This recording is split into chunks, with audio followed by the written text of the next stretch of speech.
Bonjour à tous et bienvenue dans Journal de cinéma. Aujourd'hui les carnets numéro 12, les films que j'ai vus en septembre 2020.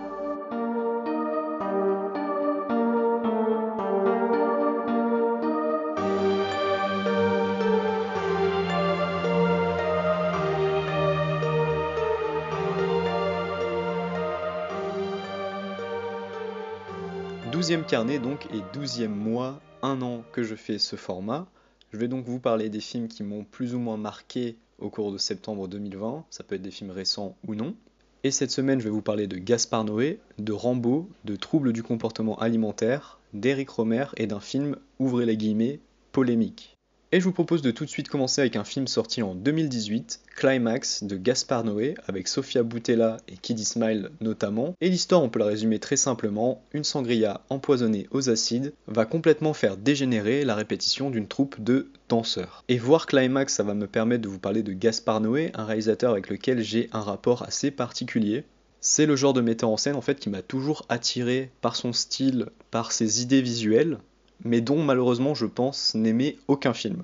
Et là c'est vraiment bis repetita avec Climax, c'est un film qui fourmille d'idées que je trouve très intéressantes, évidemment en termes de mise en scène, avec notamment cette caméra très libre qui va se faufiler entre les danseurs avec une très grande liberté, et qui va vraiment donner l'impression au spectateur d'être un prédateur omniscient, qui se faufile, qui prend vraiment la forme d'un voyeur alors qu'un drame assez terrible est en train de se dérouler. C'est un film qui comporte également des scènes de danse vraiment impressionnantes. On sent vraiment que Gaspard Noé il a de l'amour pour ses danseurs et qu'il a aussi du respect et de la fascination. Et à travers sa mise en scène, il va vraiment rendre un grand hommage à leur travail. Une des immenses réussites, c'est évidemment le travail sur la lumière et l'esthétique visuelle globale de l'œuvre. J'ai toujours beaucoup aimé la façon dont Gaspard Noé gérait la lumière, notamment le rouge, qui est une couleur qui est souvent très dominante dans son cinéma et avec laquelle il remplit l'espace. Dans Climax, ce travail-là, il est très intéressant parce que le film va peu à peu basculer dans quelque chose d'un peu horreur, film de genre, en mélangeant une sorte de malaise avec une atmosphère assez suffocante,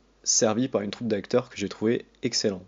Et là, vous vous dites peut-être, mais alors, qu'est-ce que je n'ai pas aimé dans Climax ? Eh bien, en fait, comme un peu dans tous les films de Gaspard Noé, j'ai beaucoup de mal à m'impliquer dans ce qui se passe à l'écran. Je trouve malheureusement que le cinéma de Gaspard Noé est parfois un peu trop artificiel, c'est-à-dire que j'ai plus l'impression de voir une installation d'art contemporain que véritablement un film. J'ai aussi ce sentiment que Gaspard Noé il a toujours la volonté de nous impressionner, ce qui fait que parfois certains effets sont de trop pour moi, je trouve qu'il en fait peut-être un peu trop. Et c'est vraiment dommage parce qu'à chaque fois je suis assez intéressé par ces sujets, j'ai vraiment envie de voir à chaque film de Gaspard Noé s'il va réussir finalement à me convaincre, à me faire rentrer dans son univers. Et malheureusement, c'est peut-être Climax le film que je préfère de Gaspard Noé. J'ai beaucoup aimé le contraste notamment entre les deux parties, mais le côté éreintant du cinéma de Gaspard Noé, le fait de vouloir épuiser le spectateur. Climax, dans sa deuxième partie, fait totalement ça. On essaie d'épuiser le spectateur, de le malmener, etc. Mais malheureusement, je trouve qu'à la fin, on finit par le lasser et un peu l'ennuyer. Pour résumer donc un film que j'ai pas vraiment aimé, mais peut-être le meilleur, en tout cas mon préféré de son réalisateur. On a beaucoup de choses très intéressantes, on a des danseurs qui sont assez fascinants à regarder, mais finalement à la fin des comptes, le film terminé, je me dis que tout ça est un peu vain.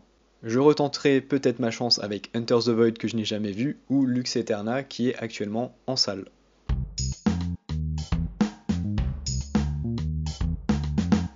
Et c'est un changement total d'univers pour ce nouveau film, qui est Rambo Last Blood, sorti en 2019, un film de Adrian Grunberg, et avec au casting évidemment Sylvester Stallone, Paz Vega ou encore Yvette Montréal. John Rambo doit sauver la petite fille de son amie Maria. Vivant désormais retiré en Arizona, il doit partir au Mexique pour une mission sauvetage. Alors pour resituer personnellement mon parcours avec la saga Rambo, j'aime beaucoup le premier film, qui est évidemment un très bon film sur le Vietnam, avec John Rambo comme vétéran un peu pestiféré, de retour au pays, qu'on va traiter comme un vulgaire vagabond, et qui est évidemment une image très forte du retour au pays de ces soldats qui ont perdu la guerre tout en étant américains. Et pour être tout à fait franc avec vous, je n'ai jamais vu Rambo 2 et 3, tout simplement parce que j'ai toujours eu l'impression que c'était une trahison assez grave de la première apparition du personnage de John Rambo à l'écran. Mais par contre, j'ai vu John Rambo, le fameux Rambo 4, un film archi violent, un film finalement assez étrange avec un final complètement hallucinant et gore, où Stallone avait un peu pour but de montrer à l'écran les atrocités de la guerre, la violence frontale. et qui avait été réalisé pendant le retour en grâce de Stallone à la période de Rocky Balboa aussi, le nouvel opus, qui avait relancé la carrière d'un acteur complètement sur le déclin. Et si je vous parle de ce Rambo Last Blood, c'est tout simplement parce que j'étais assez étonné en voyant le film, et bien des retours qui en avaient été faits au moment de sa sortie, parce que justement j'avais un souvenir assez vif du précédent opus,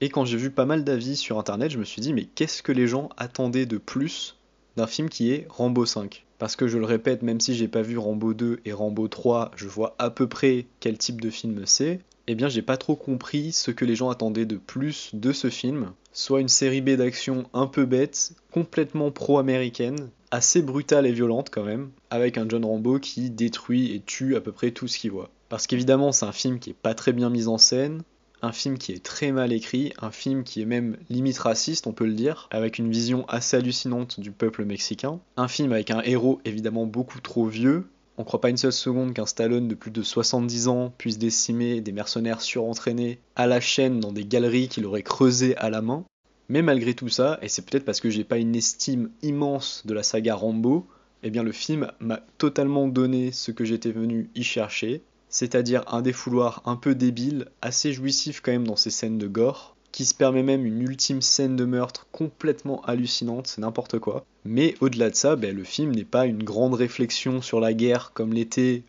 aucun autre film Rambo à part le premier, parce que franchement même le Rambo 4 c'était quand même très bas du front, mais je me suis retrouvé devant une série B, ma foi, assez sympathique, parfait pour un soir où on n'a pas envie de réfléchir, sans prétention mal placée, dans le standard selon moi de la vision américaine du monde et des pays étrangers, et même si dans ce film c'est pas du tout subtilement montré, c'est honnêtement pas plus bête que dans beaucoup de films qui se voudraient beaucoup plus intelligents, et si bien évidemment loin de moi l'idée de défendre cette vision du monde, j'ai juste trouvé assez étrange que tout le monde soit tombé sur ce film, qui n'est donc certes pas très bon, qui ne fait pas plus que ce qu'on attend de lui, et heureusement, qui est finalement un divertissement d'action presque nanardeux par moment, mais pas désagréable.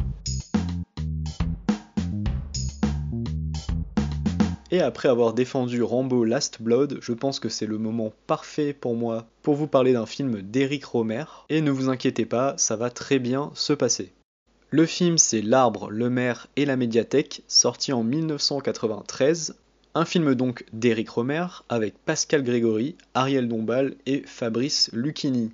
Un jeune maire issu de la bourgeoisie locale incarné par Pascal Grégory se lance dans un projet colossal de construction d'une médiathèque au cœur de son village. Un enseignant incarné par Fabrice Lucchini s'engage contre le projet et pour la protection du paysage et de l'arbre central. Alors je sais qu'Éric Rohmer c'est un réalisateur qui peut faire peur à beaucoup de gens, tout simplement parce que c'est l'incarnation même d'un cinéma assez intello, une des figures de proue des cahiers du cinéma et évidemment de la nouvelle vague, et honnêtement je peux comprendre que beaucoup de gens soient très réticents à l'idée de regarder des films d'Éric Rohmer, notamment s'ils en ont déjà vu un, et que le style de mise en scène, le rythme, l'écriture ne les a pas convaincus. Rohmer étant un auteur, évidemment tous les tics et les sujets de prédilection reviennent tout au long de sa filmographie.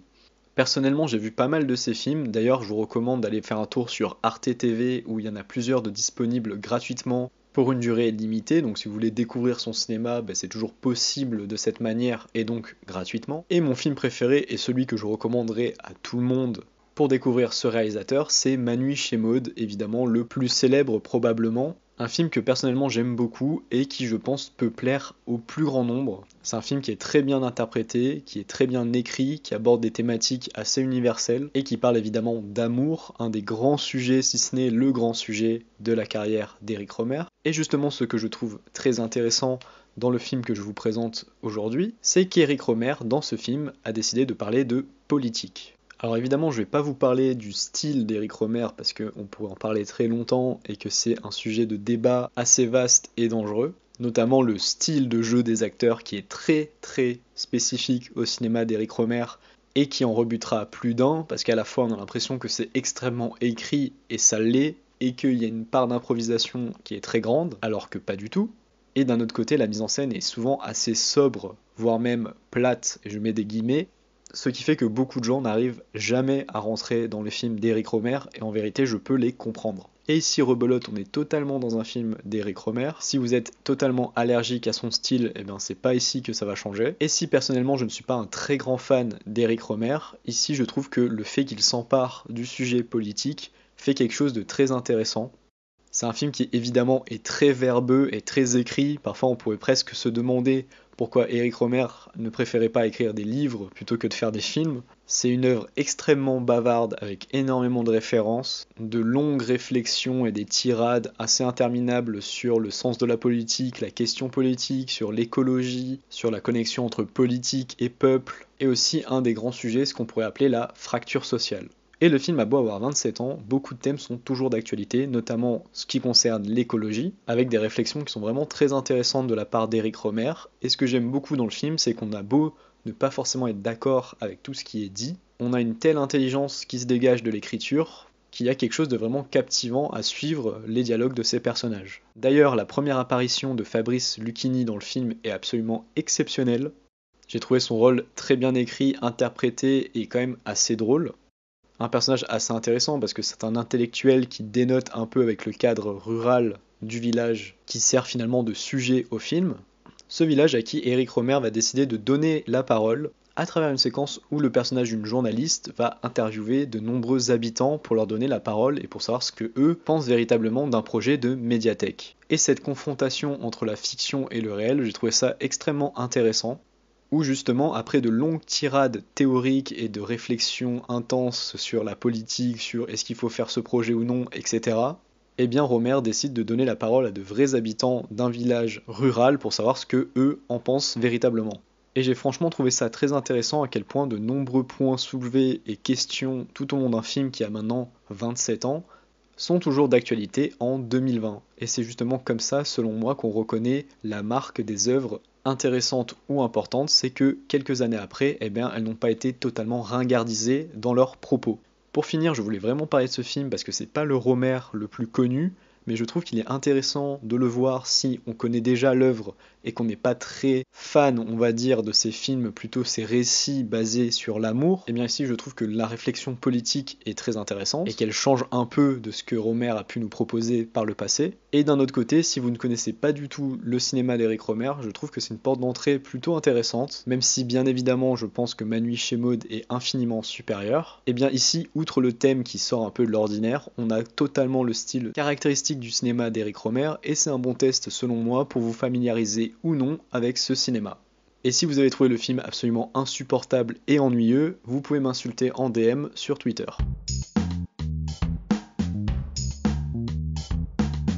Le prochain film est sorti en 2020, c'est Swallow de Carlo Mirabella Davis avec Hayley Bennett, Austin Stowell, Denis O'Hare et Elizabeth Marvel. L'histoire, c'est celle d'une femme au foyer, en couple avec un riche héritier, qui va, lors de sa grossesse, développer un trouble compulsif du comportement, le pica,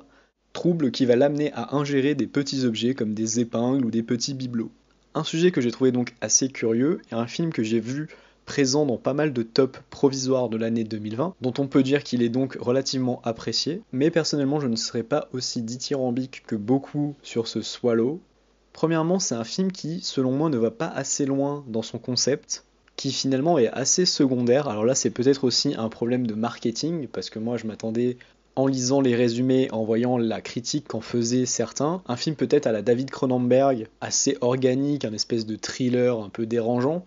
Mais à l'arrivée, c'est un film qui finalement s'éparpille beaucoup trop, et alors qu'il aurait pu être très percutant sur un ou deux des sujets qu'il essaye d'aborder, finalement je trouve que ça tombe un peu à l'eau. Alors sans spoiler, au fil du récit, il y a des choses qui vont se débloquer et des secrets qui seront révélés, et le film va lentement glisser vers ce deuxième sujet, et si l'idée n'est pas du tout mauvaise, bien au contraire, l'ensemble peine un peu à convaincre. Malgré tout, on a une mise en scène qui est plutôt léchée, une actrice principale au jeu un peu décalée, en réalité déconnectée un peu de sa réalité, qui convient vraiment à merveille à son personnage, mais malheureusement, là où on aurait pu avoir un thriller organique, inquiétant, dérangeant avec ce syndrome très bizarre qui ronge petit à petit le personnage principal, eh bien non, ce n'est pas ce film qu'on a à l'arrivée, mais plutôt un récit d'émancipation assez classique. Et c'est toujours assez difficile de juger un film sur ce genre d'argument, parce que des fois on a l'impression qu'on s'attend à voir un film, et finalement c'est un autre film qu'on a devant nous.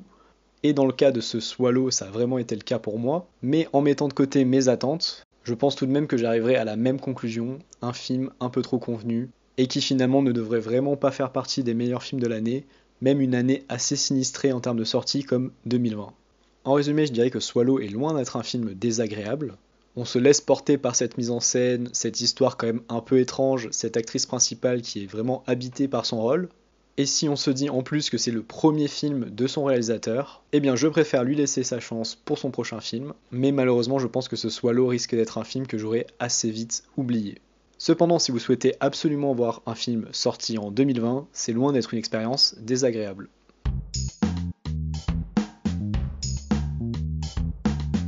Et en bref, après tout le monde, je voulais quand même parler de ce film, c'est Mignonne de Maïmouna Doucouré, l'invraisemblable polémique du mois dernier, un film sur Amy, une jeune collégienne qui vit une situation familiale compliquée entre le deuxième mariage de son père et une vision très stricte de la religion suivie par sa mère. Elle va faire la rencontre de jeunes danseuses s'adonnant au twerk, une danse que je vous laisse découvrir sur YouTube. Alors Mignonne, c'est évidemment un film qui est très symptomatique d'un problème actuel qui est de donner son avis sur des choses qu'on ne connaît pas et des films que l'on n'a pas vus. Même si, pour revenir rapidement sur la polémique, je pense que Netflix a fait absolument n'importe quoi dans son marketing du film aux États-Unis, en allant justement à l'encontre absolue du propos du film et en proposant une affiche promotionnelle assez vulgaire. Par contre, là où je trouve qu'ils se sont plutôt bien rattrapés, c'est qu'ils n'ont absolument pas fléchi et ont laissé le film sur la plateforme. Là où beaucoup auraient finalement plié face à des arguments mais qui étaient totalement faux, ils ont préféré tenir leur ligne et laisser le film disponible sur le Netflix américain. L'autre aspect, c'est que le film a du coup eu une publicité absolument colossale, là où beaucoup l'auraient sans doute loupé en salle,